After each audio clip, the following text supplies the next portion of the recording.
there are four ways of organizing the books of the Old Testament. អញ្ចឹងយើងមានរបៀប4យ៉ាងនៅក្នុងការដែលយើងអាចបែងចែកបទគម្ពីរដែលមាននៅក្នុងព្រះគម្ពីរសញ្ញាថ្មីបាន Jesus organized them in Matthew like this: the law and the prophets.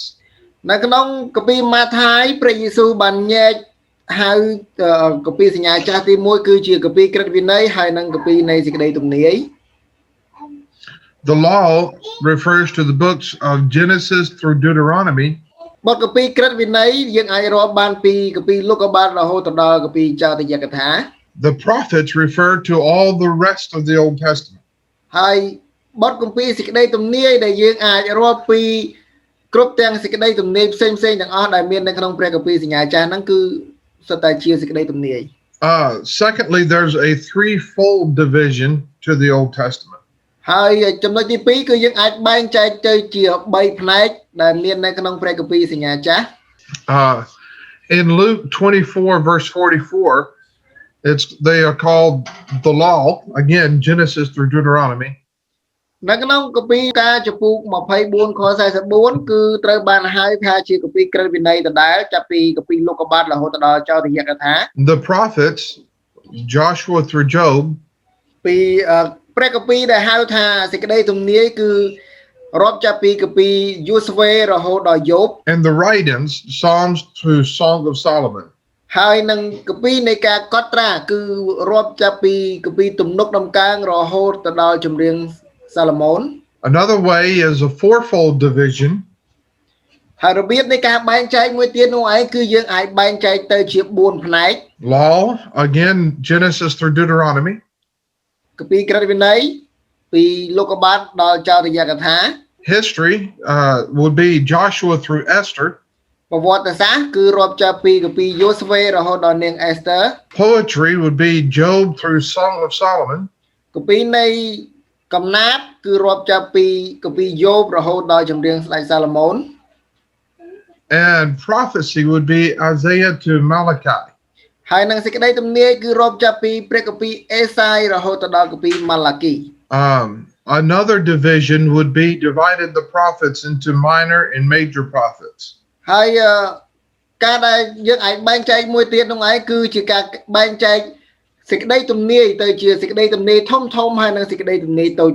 The major prophets would be Isaiah through Daniel. សេចក្តីទំនាយដែលធំនោះឯងគឺអាចរាប់ពីគម្ពីរអេសាយទៅដល់គម្ពីរដានីយ៉ែល And the minor prophets would be Hosea through Malachi. ហើយនឹងសេចក្តីទំនាយតូចគឺអាចរាប់ពីគម្ពីរហូសេរហូតដល់គម្ពីរម៉ាឡាគី Dividing the books in this manner, in one of these manners, makes them easier to study. អញ្ចឹងនៅពេលណាដែលយើងបែងចែកព្រះគម្ពីរនៅក្នុងផ្នែកណាមួយនៅក្នុងរបៀបនៃការបែងចែកទាំង5នេះឯងគឺទាំង4នេះឯងវាងាយស្រួលសម្រាប់យើងទាំងអស់គ្នានៅក្នុងការសិក្សាព្រះគម្ពីរ I don't know what it's like in Khmer. តែក៏អត់ដឹងថាតើរបៀបនៃការបែងចែករបស់យើងនៅក្នុងភាសាខ្មែរយ៉ាងដូចម្ដេចនោះទេ But in English, it's easy to remember the number of books in the Old Testament. ប៉ុន្តែនៅក្នុងភាសាអង់គ្លេសគឺងាយស្រួលមែនទែននៅក្នុងការទន្ទិញនៅក្នុងការចងចាំពីបទគម្ពីរដែលមាននៅក្នុងគម្ពីរសញ្ញាចាស់ There are 39. គឺមាន39កាន់ The word old has 3 letters and the Old Testament has 9. នៅក្នុងភាសាអង់គ្លេសពាក្យថាចាស់គឺមាន3ពាក្យមាន3អក្សរហើយនឹងសញ្ញាគឺមាន9អញ្ចឹងគេអាចរាប់បានសញ្ញាចាស់មាន39កាន់ Now, it's interesting to note certain data about these books. ហើយអ្វីដែលយើងទាំងអស់គ្នាអាចត្រូវដឹងហើយអ្វីដែលគួរចាប់អារម្មណ៍នោះឯងគឺជាចំនួនតួលេខដែលមាននៅក្នុងព្រះគម្ពីរទាំងអស់នេះ The longest book in the Old Testament is the book of Psalms. អញ្ចឹងបទគម្ពីរដែលវែងជាងគេបំផុតនៅក្នុងចំណោមព្រះគម្ពីរសញ្ញាចាស់គឺជាបទគម្ពីរទំនុកដំកើង The shortest is the book of Obadiah. ហើយបទគម្ពីរដែលខ្លីជាងគេបំផុតគឺជាបទគម្ពីរអូបេឌី The middle book is the book of Proverbs. ហើយនឹងគម្ពីរដែលមានទំហំកណ្ដាលនៅក្នុងចំណោមវែងហើយនឹងខ្លីជាងគេគឺជាគម្ពីរសុភាសិត The longest chapter in the entire Bible is Psalms 119. ហើយជំពូក គម្ពីរដែលមាននៅក្នុងព្រះគម្ពីរសញ្ញាចាស់ទាំងមូលគឺជាបទគម្ពីរចំពោះនៅក្នុងទំនុកដំកើងចំពោះ119 It has 176 verses. ដែលនៅក្នុងចំពោះនេះឯងមានខរហូតដល់176ខ The shortest chapter in the entire Bible is Psalm 117. ហើយចំពោះដែលខ្លីជាងគេបំផុតនោះឯងគឺជាចំពោះទំនុកដំកើង117 It has 2 verses. មានតែ2ខទេ The middle chapter is Job 29. ហើយនឹងបទគម្ពីរដែលមានចំពោះនៅកណ្ដាលគេគឺជាគម្ពីរយោបចំពោះ29 I don't know how many verses it has. I forgot to look it up. គាត់ផ្លេចថាមានប្រមាណខហើយនៅក្នុងចំពោះហ្នឹង Okay, breaking down the Old Testament by verse, there are over 23,000 verses. អញ្ចឹងបើសិនបើយើងបែងចែកទៅនៅជាខទាំងអស់សរុបនៅក្នុងព្រះគម្ពីរសញ្ញាចាស់គឺមានជាង 20000 ខជាង The longest verse is Esther chapter 8 verse 9. ហើយខគម្ពីរដែលវែងជាងគេបំផុតគឺជាគម្ពីរ Esther ចំពោះទី8 In English it has 43 words. គឺមាននៅក្នុងភាសាអង់គ្លេសគឺមាន43ពាក្យ The middle 2 verses are 2 Chronicles chapter 20 verse 17 and 18. ហើយខគម្ពីរដែលវែងជាងគេនៅកណ្ដាលពីរនោះឯងគឺមាននៅក្នុងរបារក្សត្រខ្សែទី2ចំពោះ20ខ17ដល់18 And the shortest verse is Psalm 146 verse 1. ហើយខគម្ពីរដែលខ្លីជាងគេគឺទំនុកដំកើងចំពោះ146ខ1 Now, a lot of this data may be applicable only to the English version. អញ្ចឹងទិន្នន័យទាំងអស់នេះអាចមានភាពខុសគ្នាសម្រាប់អ្នកដែលប្រើព្រះគម្ពីរជាភាសាអង់គ្លេស May have different a number of words in Khmer, for instance. អញ្ចឹងវាអាចមានចំនួនតួលេខនៃពាក្យនីមួយៗដែលមាននៅក្នុងភាសាខ្មែរ It would be interesting to compare. អញ្ចឹងបើសិនបើយើងប្រៀបធៀបទៅវាអាចជារឿងមួយដែលគួរឲ្យចាប់អារម្មណ៍ដែរ All right, let's talk about the Pentateuch. អញ្ចឹងយើងនិយាយអំពីបទគម្ពីរទាំង5នៃក្រឹតវិន័យគឺភាសាដើមហៅថា Pentateuch The Pentateuch is also called the Torah. ដែលពាក្យថា Pentateuch នេះគឺអាចហៅមួយទៀតបានថា Torah The word Pentateuch means 5 books. ពាក្យថា Pentateuch នេះគឺមានន័យថា5 The word Torah means law or teaching. ហើយពាក្យថា Torah គឺមានន័យថាច្បាប់ឬក៏សេចក្តីបង្រៀន The word Torah is a Hebrew word that means law. អញ្ចឹងពាក្យថា Torah គឺជាពាក្យដែលមាននៅក្នុងភាសា Hebrew មានន័យថាច្បាប់ The Pentateuch or the Torah, the first 5 books, is an ancient Christian name for the writings of Moses. អញ្ចឹងពាក្យថា Pentateuch នេះគឺជាពាក្យដែលមាននៅក្នុងសម័យបុរាណដែលគ្រីស្ទានបានហៅបទគម្ពីរទាំង5ដំបូងបំផុតនៃព្រះគម្ពីរដែលជាការកត់ត្រារបស់លោកម៉ូសេ In Jewish synagogues, portion of these 5 books is read every Sabbath or Saturday. អញ្ចឹងនៅក្នុងសាសនាយូដាដែលជារៀងរាល់ថ្ងៃជប់សម្រាប់ឬថ្ងៃបរិសុទ្ធនឹងឯងគេតែងតែយកបទគម្ពីរទាំង5នេះយកមកអានជារៀងរាល់ថ្ងៃបរិសុទ្ធនោះឯង Jesus refers to these 5 books in several different ways. អញ្ចឹងព្រះយេស៊ូវបានផ្ដោតទៅលើគម្ពីរទាំង5នេះជាច្រើនរបៀប He calls them the law of Moses in Luke 24. ព្រះអង្គបានហៅបទគម្ពីរនេះថាជាក្រឹតវិន័យរបស់លោកម៉ូសេនៅក្នុងលូកាចំពោះ24ខ44 He quotes them and says, Moses said, Luke 24 and John 5. ព្រះអង្គបានមានព្រះបន្ទូលលើកឡើងពីខគម្ពីរថាលោកម៉ូសេបានថ្លែងថាដោយដែលមាននៅក្នុងខទី44និងខទី45 The writings of Moses in John 5. កំណត់ត្រារបស់លោកម៉ូសេនៅក្នុងយ៉ូហានចំពោះទី5 Or the word of God in Mark chapter 7. ឬក៏អាចហៅថាព្រះបន្ទូលនៃព្រះនៅក្នុងម៉ាកុសចំពោះ7 The fact that Moses wrote these first books is considered true by Jesus and the apostles. អញ្ចឹងការពិតនៃការដែលយើងអាចដឹងថាលោកម៉ូសេគឺជាអ្នកកត់ត្រាគម្ពីរទាំង5នេះបទគម្ពីរទាំង5នេះឯងគឺត្រូវបានបញ្ជាក់ដោយសារព្រះយេស៊ូវហើយនឹងមានសាវកជាច្រើនផ្សេងទៀតដែរ These 5 books take us for all the way from Adam to Moses. អញ្ចឹងបទគម្ពីរទាំង5នេះឯងគឺអាចប្រាប់យើងតាំងពីជំនាន់លោកអាដាមរហូតមកដល់ជំនាន់លោកម៉ូសេ All right, now we're going to talk more specifically about Genesis. ឥឡូវនេះយើងកំពុងតែនឹងផ្ដោតសំខាន់រៀនអំពីព្រះគម្ពីរលោកុបាទ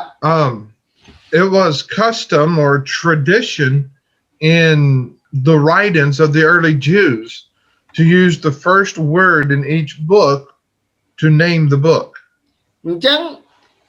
វាជាទម្លាប់គឺជាវប្បធម៌របស់ពួកសាសយូដានៅក្នុងការដាក់ឈ្មោះទៅដល់សភៅអីមួយនៅពាក្យដំបូងបំផុតដើម្បី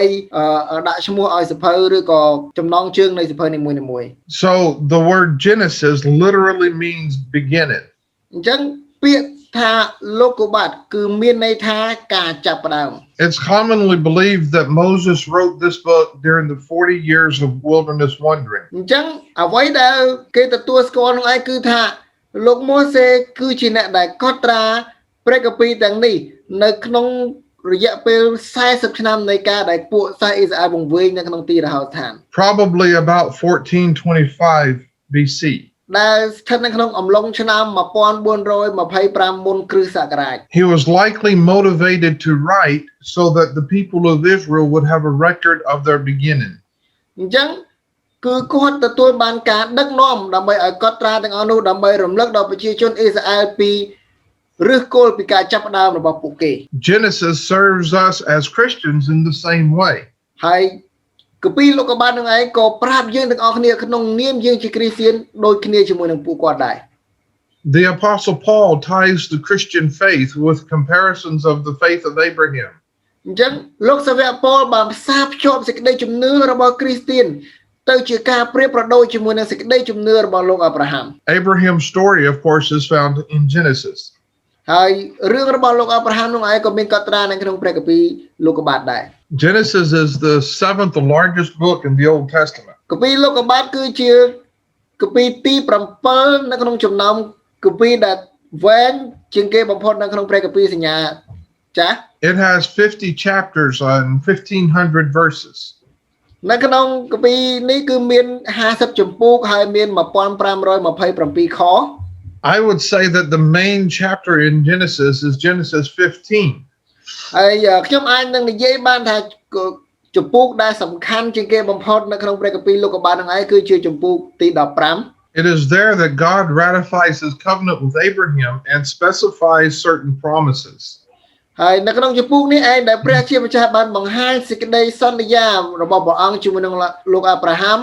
ហើយនឹងបង្ហាញ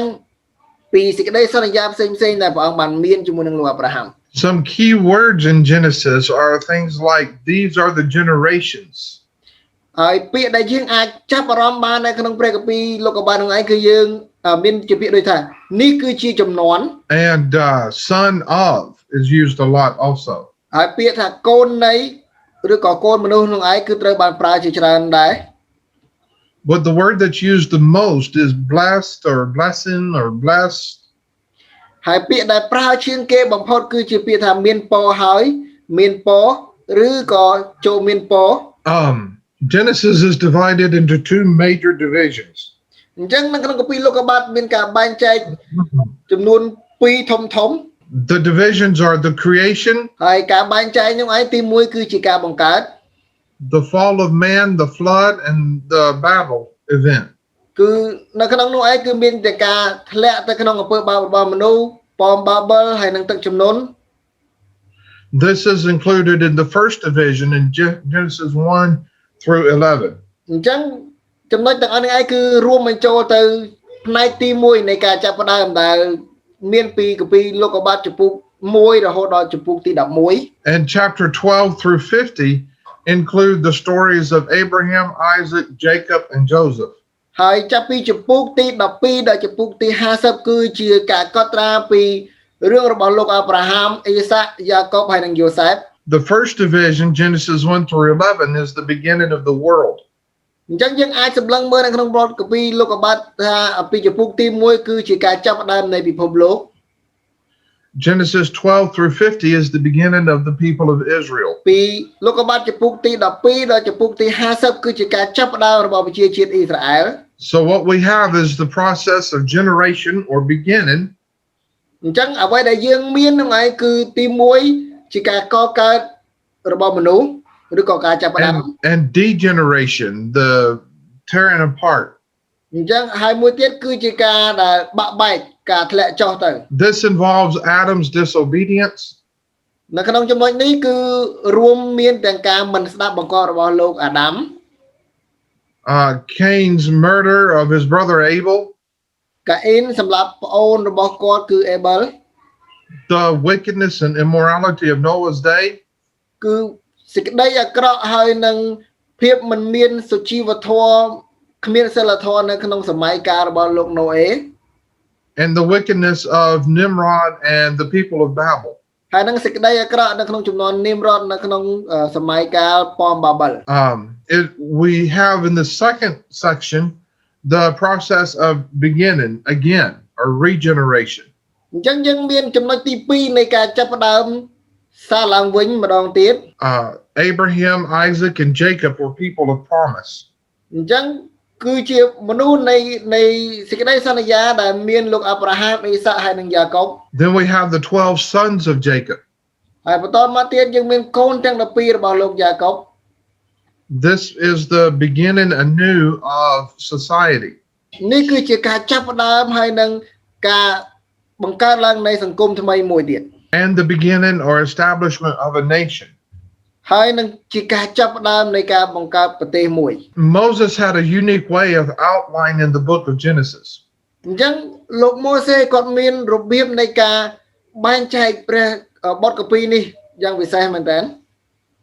And we'll talk more about this as we get into the book. អញ្ចឹងយើងនឹងនិយាយអំពីចំណុចនេះនៅពេលណាដែលយើងរៀនព្រះកាពីនេះបន្ថែមទៀត But very briefly, Genesis chapter 1, verse 2 and 3 is the introduction. អញ្ចឹងអ្វីដែលយើងអាចដឹងបានគឺមាននៅក្នុងកាពីលោកុបាទចំពុក1រហូតដល់ចំពុក2ខទី3នឹងឯងគឺជាការណែនាំគឺជាការចាប់ផ្ដើមដំបូង That's Genesis chapter 1, verse 1 through Genesis chapter 2, verse 3. គឺរៀបរាប់ពីការចាប់ផ្ដើមនៅក្នុងលោកុបាទចំពុក1ខ1រហូតដល់ចំពុកទី2ខទី3 Then we have the story of heavens and earth interacting in Genesis 2, 4 through 4:26. អញ្ចឹងយើងឃើញពីការកត់ត្រានៃការចាប់ផ្ដើមឬក៏អ្វីដែលមាននៅក្នុងស្ថានសួគ៌ហើយនឹងផែនដីនឹងឯងដែលចាប់ពីចំពុកទី2ខទី4រហូតដល់ចំពុកទី4ខទី26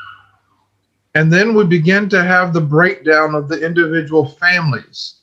អញ្ចឹងបន្ទាប់មកយើងមានការបែងចែកទៅតាមគ្រួសារនីមួយៗ The destruction of those families because of their sin,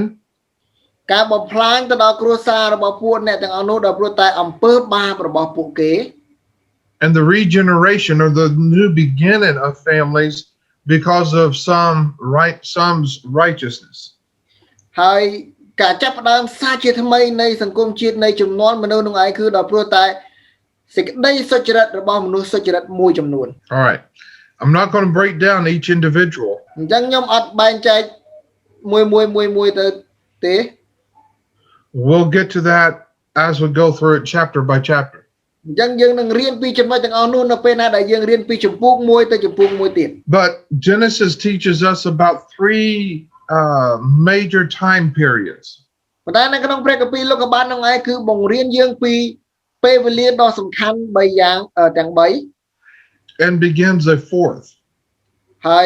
ដែលអាចនឹងចាប់ផ្ដើមដល់ចំណុចទី4ដែរ The antediluvian period in Genesis chapter 1 through verse 9. ហើយចំនួនមុនពេលទឹកជំនន់គឺចាប់ផ្ដើមពីលោកុបាទចំពុកទី1ដល់ចំពុកទី9 This means the time before the flood. គឺជាពេលវេលាដែលមានមុនពេលដែលមានទឹកជំនន់ទាំងអស់ It's from creation to the flood, probably 1600 years. អញ្ចឹងដែលយើងអាចរាប់ពីការបង្កើតរហូតទៅដល់ពេលដែលមានទឹកជំនន់នឹងឯងគឺអំឡុងពេលរយៈពេលឆ្នាំនោះគឺមានប្រហែលជា1600ឆ្នាំ Then there's the time after the flood, Genesis 10 through 11. ហើយក៏មានពេលវេលាបន្ទាប់ពីទឹកជំនន់ដែលមានពីលោកុបាទចំពុក10ដល់ចំពុកទី11 up to the call of Abraham. រហូតទៅដល់ការត្រាស់ហៅលោកអាប់រ៉ាហាំ That's Genesis 10 and 11. គឺយើងអាចឃើញពីការនេះនៅក្នុងលោកុបាទចំពុក10និងខចំពុក11 Now, chapters 12 through 45 is the patriarchal period, អញ្ចឹងពី or the time of the patriarchs. ចំពុកទី12រហូតទៅដល់ចំពុកទី45គឺជាចំនួនរបស់សង្ឃឬក៏យើងអាចហៅថាជាពេលវេលារបស់សង្ឃ This covers from Abraham till the time that the people of Israel went down to Egypt. ដែលរាប់ចាប់តាំងពីពេលវេលារបស់លោកអាប់រ៉ាហាំរហូតទៅដល់កូនចៅរបស់គាត់បានទៅរស់នៅក្នុងប្រទេសអេស៊ីប That's just over 200 years. គឺអំឡុងពេលនោះឯងមានរយៈពេល215ឆ្នាំ And Genesis chapter 46 through 50, the last 4 chapters, ហើយពីចំពុកទី46ដល់ចំពុក50ជាចំពុកចុងក្រោយនេះឯង tells us about the people of Israel going to Egypt. This lasts about 70 years. គឺនិយាយអំពីប្រជាជនអ៊ីស្រាអែលដែលពួកគេបានចូលទៅរស់នៅក្នុងប្រទេសអេស៊ីបគឺមានរយៈពេលប្រហែលជា70ឆ្នាំ Okay, as we begin to wrap up our overview of the book of Genesis, អញ្ចឹងយើងរៀបនឹងបញ្ចប់មេរៀនរបស់យើងនៃការសម្លឹងមើលត្រួសទៅលើព្រះគម្ពីរលោកុបាទហើយ we see Adam, the first man, fall into sin and the first promise of victory over Satan. អញ្ចឹងយើងឃើញពីលោកអាដាមគឺជាមនុស្សដំបូងបំផុតដែលបានធ្លាក់ទៅក្នុងអំពើបាបហើយនឹងសេចក្តីសន្យានៃការដែលយើងទាំងអស់គ្នាអាចយកឈ្នះលើសាតាំងបាន Noah represents the presentation of the human race, the flood, the preaching of righteousness, អញ្ចឹងលោកណូអេគឺជាតំណាងឲ្យនៃការដែលព្រះទ្រង់រក្សាមនុស្សជាតិឲ្យនៅរស់ដោយព្រោះតែមនុស្សសុចរិតទឹកជំនន់ហើយនឹងការប្រកាសពីសេចក្តីសុចរិត and God's promise to never use a flood again to destroy the whole earth. ហើយព្រះបានសន្យាថាព្រះអង្គនឹងមិនបំផ្លាញផែនដីដោយសារទឹកជំនន់ទៀតនោះឡើយ And then Abraham represents the blessings of God, a promise of land and inheritance, and a multitude of descendants. ហើយអញ្ចឹងបន្តមកទៀតលោកអាប់រ៉ាហាំគឺជាតំណាងឲ្យព្រះពររបស់ព្រះជាម្ចាស់ការប្រទាននៅទឹកដីសន្យាហើយនៅមរតកព្រមទាំងពូជជាតិសាសន៍ដ៏ច្រើន The story of Genesis, for the most part, after chapter 12, from chapter 12 forward, អញ្ចឹងរឿងដែលមាននៅក្នុងព្រះគម្ពីរលោកុបាទនឹងឯងគឺចាប់ពីចំពុកទី12តរៀងទៅ takes place in the Mesopotamian River Valley. ដែលរឿងរ៉ាវដែលកើតឡើងនឹងឯងគឺមាននៅក្នុងទីតាំងមួយដែលគេហៅថាសមុទ្រមេសូប៉ូតាមៀ The Euphrates River serves that area like the Mekong serves Cambodia. បាទគឺនៅតាមដងទន្លេ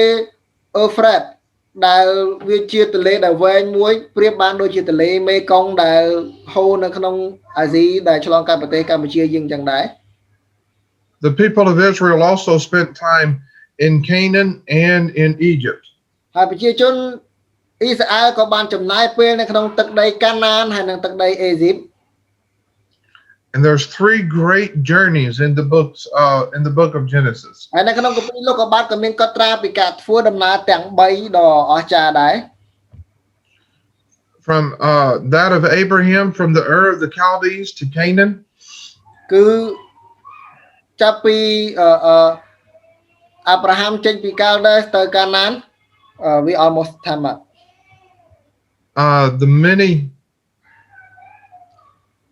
The many journeys by Abraham and sons around the land of Canaan. ហើយការធ្វើដំណើរជាច្រើនរបស់លោកអាប់រ៉ាហាំហើយនិងកូនរបស់គាត់ជុំវិញទឹកដីកាណាន And the journey of Jacob down to Egypt. ហើយនឹងការធ្វើដំណើររបស់កូនចៅរបស់យ៉ាកុបទៅក្នុងប្រទេសអេស៊ីប All right. Now, all of this is important, but I think that the most important part is seeing Jesus in Genesis. គ្រប់យ៉ាងដែលមានកត់ត្រាទាំងអស់នេះគឺសុទ្ធតែជាការដែលមានសារៈសំខាន់ប៉ុន្តែខ្ញុំគិតថាអ្វីដែលសំខាន់បំផុតនៅក្នុងព្រះគម្ពីរនោះឯងគឺជាការដែលយើងបានឃើញពីការបង្ហាញរបស់ផងព្រះយេស៊ូវនៅក្នុងគម្ពីរលោកុបាទ I know it sounds odd to say that Jesus can be seen in an Old Testament book like that. ហើយប្រហែលជាអ្នកខ្លះគាត់អាចនឹងគិតថាវាជារឿងចម្លែកណាដែលយើងអាចនិយាយថាយើងអាចមើលឃើញព្រះយេស៊ូវនៅក្នុងព្រះគម្ពីរសញ្ញាចាស់បែបដូចជាគម្ពីរលោកុបាទយ៉ាងនេះ In Genesis chapter 3 verse 15 we have the very first promise of a Messiah. នៅក្នុងគម្ពីរលោកុបាទចំពោះ3ខ15យើងឃើញពីសេចក្តីសន្យាដំបូងបំផុតដែលនិយាយអំពីព្រះមេស៊ី This is called the first gospel. ដែលដំបូងបំផុតហៅថាដែលការនេះអាចហៅថាគឺជាដំណឹងល្អមុនដំបូងបំផុត And God says that one of Eve's descendants ហើយព្រះមានព្រះបន្ទូលថាពូជរបស់ស្ត្រី will be human នឹងខ្លាយនឹងគឺជាមនុស្ស and that he will crush the head of the enemy of Satan. ដែលកូនមនុស្សនឹងឯងនឹងជាន់ទៅលើក្បាលរបស់សាតានគឺជាសត្រូវ A few chapters later in Genesis chapter 9 verse 26, ប្រហែលចំពោះក្រោយមកទៀតគឺនៅក្នុងចំពោះ9ខទី26 God makes another promise about the Messiah. ព្រះបានលើកឡើងពីសេចក្តីសន្យាផ្សេងទៀតអំពីព្រះមេស៊ី That the Messiah will come from the line of Shem. ដែលព្រះមេស៊ីនឹងប្រសូតតាមរយៈពូជពងរបស់សឹម That he will be human and divine. ដែលព្រះអង្គនឹងប្រសូតមកជាសាច់ឈាមហើយមានភាពឧត្តមឧត្តម And that he will come as a descendant of Abraham, Isaac, and Jacob. ដែលព្រះអង្គនឹងប្រសូតតាមជំនួសវង្សរបស់អាប់រ៉ាហាំអេសាកហើយនិងយ៉ាកុប We are almost done. ចិត្តចប់ហើយ Genesis chapter 49 verse 10. នៅក្នុងលោកុបាទចំពុក49ខ10 God makes another promise about the Messiah. ព្រះបានលើកឡើងពីសេចក្តីសន្យាមួយផ្សេងទៀតអំពីព្រះមេស៊ី That he will come from the line of Judah. ដែលព្រះអង្គនឹងប្រសូតតាមរយៈពូជពងរបស់យូដា And that he will be a rest bringer. ដែលព្រះអង្គគឺជាអ្នកដែលនាំមកនៅសេចក្តីសុខសាន្តឬក៏សម្រាប់ Now the New Testament tells us that Jesus is the antitype to several of these people. អញ្ចឹងនៅក្នុងព្រះគម្ពីរសញ្ញាថ្មីបានប្រាប់យើងថាមានគំរូដែលព្រះអង្គគឺជាលក្ខណៈច្បាស់លាស់របស់គំរូដែលមាននៅក្នុងព្រះគម្ពីរដូចជា Adam, Melchizedek, and Isaac are types of Christ. គឺអាដាមសង់មីលគីសេដេកហើយនិងអេសាក់គឺជាគំរូរបស់ផងព្រះយេស៊ូវគ្រីស្ទ We read about this in Romans 5 and in Hebrews 7. យើងអាចអានពីការនេះនៅក្នុងរ៉ូមចំពុក10ចំពុក5ហើយនិងហេព្រើរចំពុក7 And the last thing is about the gospel. The flood is a type of baptism. ហើយចំណុចចុងក្រោយនឹងឯងគឺអំពីដំណឹងល្អគឺទឹកជំនន់គឺជាគំរូនៃការជំនួយទឹក We have 5 minutes left. Thank you. Do you all have any questions? You can email me if you need to. 5នាទីទៀតទេបើសិនបើមានសំណួរចាំគប់មកឲ្យខ្ញុំមកខ្ញុំផាសទៅឲ្យគាត់